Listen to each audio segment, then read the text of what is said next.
দেশকে ৪টি প্রদেশে ভাগ করার যে প্রস্তাব নিয়ে আলোচনা হচ্ছে সেটি দেশকে বিপদের মুখে ঠেলে দিতে পারে বলে মনে করছেন বিএনপির নেতারা। এই ৪ প্রদেশ হলো ঢাকা, চট্টগ্রাম, রাজশাহী ও খুলনা। বিএনপি আশা করছে রাষ্ট্র সংস্কার ইস্যুতে সরকার দ্রুতই রাজনৈতিক দলগুলোর সাথে আলোচনায় বসবে।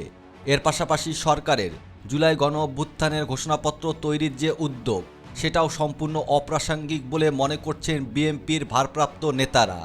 গুলশানের চেয়ারপারসনের রাজনৈতিক কার্যালয়ে অনুষ্ঠিত এই বৈঠকে লন্ডন থেকে ভার্চুয়ালি সংযুক্ত হয়ে সভাপতিত্ব করেন বিএনপির ভারপ্রাপ্ত চেয়ারম্যান তারেক রহমান। জানা গেছে বৈঠকে বেশ কয়েকটি এজেন্ডা থাকলেও মূলত দুটি এজেন্ডার উপর গুরুত্ব দিয়ে আলোচনা হয়েছে। একটি হচ্ছে জুলাই গণ অভ্যুত্থানের ঘোষণাপত্র, অন্যটি হচ্ছে সরকারের তরফ থেকে সংস্কারের উদ্যোগ। জুলাই গণ অভ্যুত্থানের ঘোষণাপত্র প্রণয় নিয়ে প্রধান উপদেষ্টার ডাকে গত ১৬ই জানুয়ারি অনুষ্ঠিত সর্বদলীয় বৈঠকে বিএনপির প্রতিনিধিত্ব করেন স্থায়ী কমিটির সদস্য সালাউদ্দিন আহমেদ। সেদিন বিএনপির তরফ থেকে প্রধান উপদেষ্টাকে যে বিষয়গুলো জানানো হয় স্থায়ী কমিটির বৈঠকে সেটা তিনি তুলে ধরেন। প্রধান উপদেষ্টার সর্বদলীয় ওই বৈঠকে ঘোষণাপত্র নিয়ে দলীয় অবস্থান তুলে ধরে বিএনপি।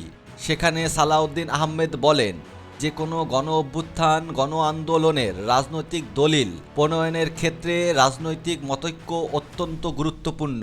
একই সাথে এর আইনি ভিত্তি কী হবে সে ব্যাপারেও যথেষ্ট আলোচনা পর্যালোচনার প্রয়োজন আছে। জুলাই গণ অভ্যুত্থানের এবং অন্তর্বর্তী সরকারের গঠনের এত সময় পরে এসে কেন এই উদ্যোগ সর্বদলীয় বৈঠকে সেটাও তিনি জানতে চান।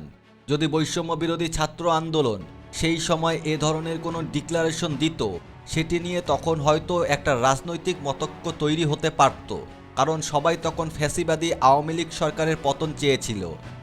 এর আগে সংবিধান বাতিল করার দাবি এসেছে, কেউ কেউ বিদ্যমান সংবিধানকে ছুঁড়ে ফেলার কথাও বলেছে।